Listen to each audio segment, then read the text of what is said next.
మనము ఈరోజు 4వ తరగతి వ్యాకరణంలో వచనాలు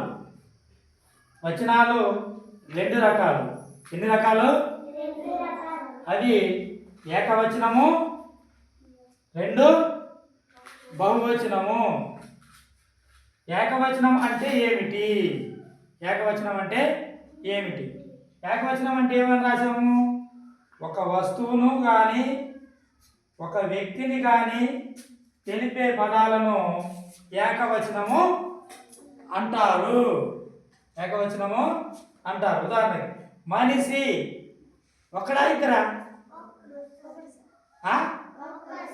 ఒక్కడు, కాబట్టి ఏకవచనమే. కుర్చీ ఒకటే కదా, కాబట్టి ఏకవచనం.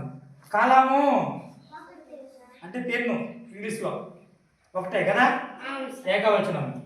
గని ఒకటే, కథ ఒకటే, శిల్పం ఒకటే, పొర, పదము, సిరి. అర్థమైంది ఏకవచనం అంటే ఏంటో? ఒక వస్తువుని కానీ ఒక వ్యక్తిని కానీ తెలిపే పదాలని ఏకవచనము అంటారు. అంటే ఒక్కదాని గురించి తెలిపేదాన్నే ఏకవచనము అంటారు. అర్థమైంది అందరికీ? రైట్.